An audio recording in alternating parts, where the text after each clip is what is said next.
Allora, ultimo capitolo, Cleopatra, l'ultima battaglia. Nessun prezzo gli sembrava troppo alto da pagare pur di salvaguardare l'Egitto per i suoi sudditi e i suoi figli. Le celebrazioni, lo stato di euforia suscitato dalla donazione durarono fino alla fine dell'anno. I festeggiamenti si susseguivano, i banchetti sembravano non avere fine. In città si era diffuso un strano clima, una effervescenza che suscitava l'allegria più spensierata da una parte e quella sorta di isteria che precede una catastrofe dell'altra. Questo almeno era il presentimento di Cleopatra, la quale non si lasciava trascinare dagli eventi tanti facilmente. Le sue conquiste politiche erano state immense, ma sapeva bene che quanto più grande è l'edificio, tanto più solide devono essere le sue fondamenta. Quelle del suo regno lo erano abbastanza. Avrebbe sopportato il peso della sua grandezza. Roma e Ottaviano si sarebbero trasformati in pericolo reale. Il triumvirato era ancora legalmente in vigore e ciò faceva sì che le ostilità tra Marcantonio e Ottaviano non aggiungessero livelli più elevati. Ma all'inizio dei 33 a.C. i due uomini cominciarono a scambiarsi delle missive piene di rimproveri e insulti. Le donazioni avevano fornito a Ottaviano la scusa perfetta per distruggere la reputazione del suo rivale. Aveva quindi fatto circolare la voce che Cleopatra, servendosi di qualche potente narcotico, aveva stregato Marcantonio. Quest'ultimo, a sua volta, grazie all'aiuto degli amici che aveva a Roma, fece diffondere una serie di accuse altrettanto demolitrici quanto a Ottaviano. Lo schernì dicendo che era un inetto e un codardo, reso incapace dalla paura. Lo rimproverò anche di aver arbitrariamente deposto Lepido dalla sua carica, il che era vero, e di essersi appropriato delle sue rendite, del suo esercito e dei suoi terreni. Sì, in pratica Ottaviano a conti fatti non era niente di speciale, ma lui ha meritato il cielo di Dante, mentre Marcantonio e Cleopatra erano all'inferno, perché semplicemente si sono voluti bene. C'è qualcosa che non quadra. Cleopatra preferiva tenersi alla larga da quegli scambio di accuse e missive avvelenate. Era molto più interessante a ciò che stava succedendo a Roma. La posizione di Ottaviano era sempre più solida. La sua reputazione era cresciuta enormemente nell'ultimo anno grazie a una serie di opere pubbliche destinate a ingrandire la città. Molto astutamente si stava trasformando nel grande benefattore, cosa contro la quale Marcantonio, essendo così lontano, non poteva competere. Il secondo triumvirato scadeva ufficialmente l'ultimo giorno dell'anno 33 e Cleopatra si chiedeva cosa sarebbe successo dopo di allora. La Repubblica non esisteva più. Da diverso tempo Roma era governata da dittatori, prima Cesare, poi Lepido, Ottaviano e Marcantonio. Adesso rimanevano gli ultimi due, ma era evidente che ci fosse posto per un solo di loro. Lungimiranti, la regina si procurò dei legnami e mise i cantieri navali della Delta e dell'Alessandria a lavorare senza posa per ampliare la flotta. La animosità tra i due triumviri si inasprì nel corso dell'anno. In autunno Marcantonio dovette rinunziare alle sue speranze di conquistare la Partia. Si imponeva una lotta più urgente e vicina contro Ottaviano, Cleopatra e Marcantonio. Convennero che la cosa migliore da fare fosse dirigersi a Efeso, città in posizione strategica sull'altra sponda dell'Egitto rispetto ad Atena, il luogo ideale dove stabilire una base militare. I tempi di festeggiamenti erano finiti, era giunta l'ora della verità. Cleopatra sapeva che il suo ruolo in quella disputa imminente sarebbe stato fondamentale, se non addirittura decisivo. Per fortunata, le nuove navi da guerra erano quasi completamente allestite, pronte per condurli verso un nuovo capitolo. Il tempio di Artemide a Efesio, dove Arsinus aveva trovato la morte, era una delle meraviglie dell'antichità.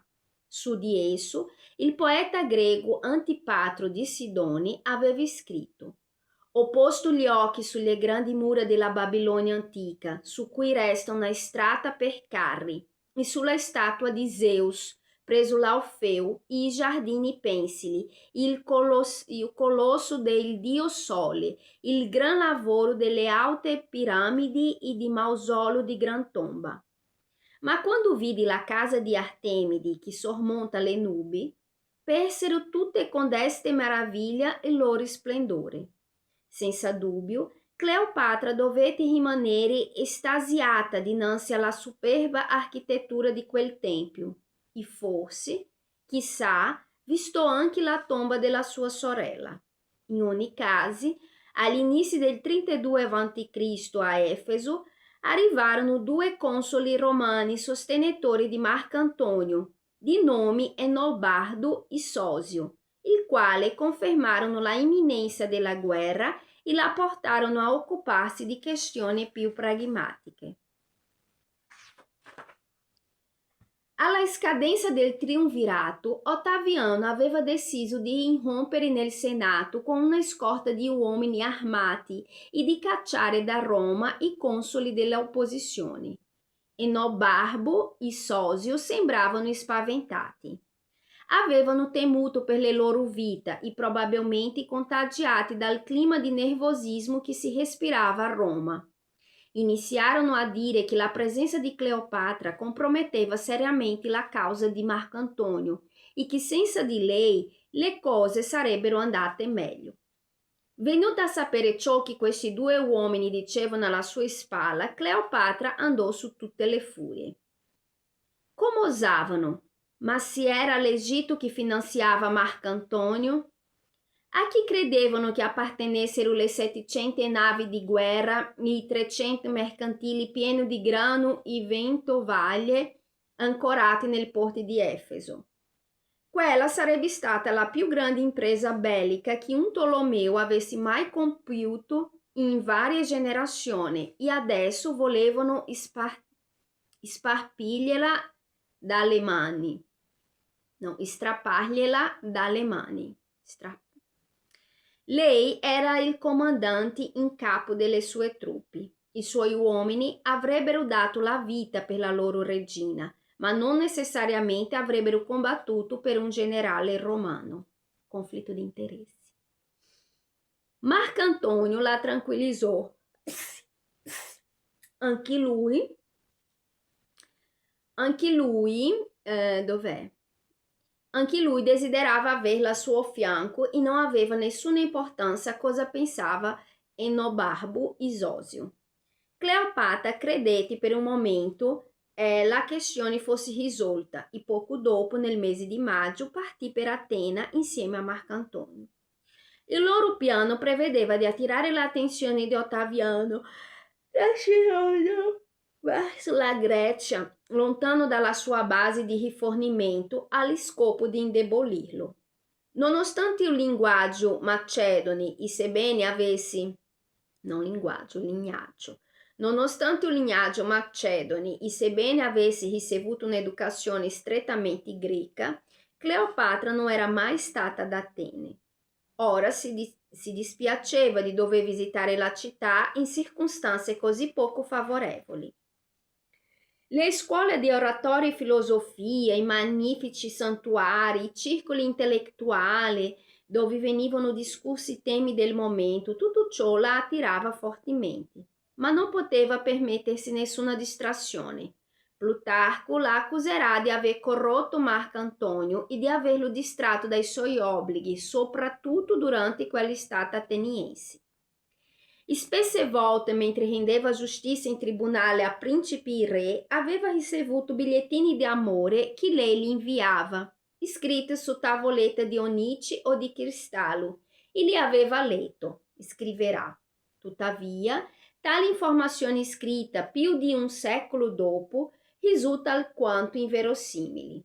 Cleopatra aveva due fronti aperti, entrambi assai complessi, che sicuramente la tenevano troppo occupata per perdere tempo a scrivere parole d'amore su tavoletta di onice. Da una parte i preparativi militari per la battaglia, dall'altra la spaccatura che stava cominciando a crearsi all'interno della propria fazione e che rappresentava una seria minaccia. Enobarbo e Zósio non erano gli unici a essere fuggiti da Roma.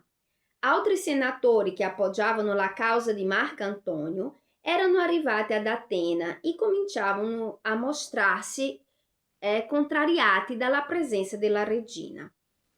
Era ovvio che non riuscivano a sottrarsi agli antichi pregiudizi sull'Oriente, né a liberarsi della classica avversione romana nel confronto delle donne potenti. Bastava ricordare gli insulti lanciati a Cicerone contro Fulvia, quella virago, avara e licenziosa. Ma Cleopatra era perfino peggiore di lei, per la sua condizione sia di straniera sia di sovrana, per cui alcuni, al culmine dell'audacia, iniziarono a sostenere che la rottura con Ottaviano non era irreparabile e che se Marco Antonio fosse tornato con Ottavia si sarebbe potuta evitare una guerra civile. Cleopatra aveva troppo in gioco, quindi non avrebbe tollerato che tali commenti prendessero piedi. Non solo si trattava delle sue navi, ma anche del futuro dell'Egitto.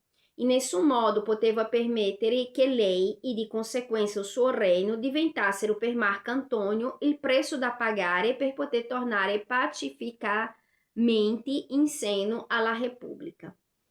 Una cosa del genere sarebbe stata disastrosa per i suoi interessi. Avrebbe significato ritrovarsi in una situazione di sofferenza politica dinanzi a Roma e la possibilità di una invasione. No, non avrebbe assolutamente rinunciato a Marco Antonio. È probabile che dentro di lei politica e passione si mischiassero. Secondo me è successo questo e ha un po' annebbiato entrambi. Secondo me avrebbero potuto confabulare meglio. Ma nella sua testa regnava la lucidità. Doveva trovare un modo per mantenere la propria posizione di potere e non perdere tutto ciò che con tanti sforzi e intelligenza si era conquistata.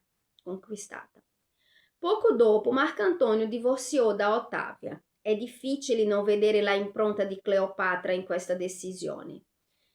Il fatto che Ottavia sparisse dalla scena era assai vantaggioso per lei, ma non per motivi sentimentali, bensì strategici. Una volta rotto il legame familiare con Ottaviano, non ci sarebbe stato pericolo che Marco Antonio si tirasse indietro e finisse per trovare un punto di riconciliazione politica con l'ex collega, come era già successo a Brindisi alcuni anni prima. E però Cleopatra si trovò davanti a un dilemma che rasentava il paradosso. Andare in guerra contro Ottaviano comportava moltissimi rischi, ma ben peggiore sarebbe stato non farlo. Lo aveva già detto il saggio Aristotele: facciamo la guerra per poter vivere in pace. Ottavia lasciò la casa di Marco Antonio a Roma in pieno giorno accompagnata dai suoi figli. Per il popolo passò ad essere la donna oltraggiata, la matrona perfetta cacciata dalla propria casa. Tuttavia, ciò che fece accedere la mincia degli scontri non fu il divorzio tra Marco Antonio e Ottavia, bensì un evento che accade in seguito. Il testamento di Marco Antonio, redatto poco dopo le donazioni, si trovava a Roma, custodito dalle 6 vergini del tempio di Vesta, dea della casa e del focolare domestico. Le Vestale costituivano una eccezione nel mondo sacerdotale romano, composto solo da uomini.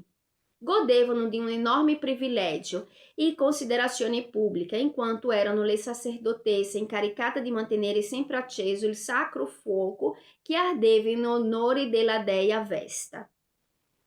In virtù della loro importanza, le vestali erano le custodi di altri oggetti di grandi valori, come il Palladium, la statua di culto di Pallade Atena, che secondo la leggenda Enea aveva salvato dalle fiamme di Troia e portato con sé a Roma, o i testamenti di persone importanti come Marco Antonio. Ottaviano conosceva l'esistenza di questo testamento e, disposto a tutto pur di vedere soccombere il suo rivale, irruppe nel tempio e sottrasse alle vestali il prezioso documento per dare pubblica lettura in Senato di alcuni dei suoi passaggi scandalosi, quelli in cui sanziva ufficialmente Cesarione come figlio di Cesare, cosa che nemmeno lo stesso dittatore aveva fatto. Nominava i figli che aveva avuto con Cleopatra eredi dei suoi beni e chiedeva che il suo corpo fosse spedito ad Alessandria a Cleopatra qualora fosse morta a Roma. Il contenuto del testamento suscitò grandi scalpori. Di colpo tutte le voci sull'assoggettamento di Marco Antonio a Cleopatra divennero palpabili. Ben poche cose penetrano più rapidamente nel tessuto di una società delle calunnie. E Marco Antonio era rimasto irrimediabilmente bollato. Ma fu Cleopatra ad avere la peggio. Su di lei ricaddero tutte le accuse possibili e il peso della responsabilità. A questo ebbro comandante, la donna egiziana chiese come prezzo del suo amore l'impero romano. E Antonio promise come se i romani fossero più facili a vincersi dei parti. Scriverà lo storico romano Floro un secolo più tardi. Astuto e subdolo, vedi? Subdolo, però è nel paradiso di Dante. Astuto e subdolo, Ottaviano sapeva bene che se voleva condurre Roma alla nuova guerra civile avrebbe dovuto darne un motivo sufficientemente ispiratore. L'impero era stremato dopo tanti anni di battaglia e una disputa tra romani non sembrava altrettanto allettante quanto il pericolo orientale incarnato in una donna. Quel mostro spietato, malato di avidità, che tramava per fare Roma una provincia dell'Egitto. Così, quando ebbe scaldato gli animi a sufficienza, Ottaviano fece la sua ultima mossa. Nel mese di novembre privò Marco Antonio della dignità di console e lo sollevò da ogni autorità, sostenendo che si trovava sotto l'influsso di una droga e che non era padrone di se stesso. Subito dopo dichiarò guerra a Cleopatra.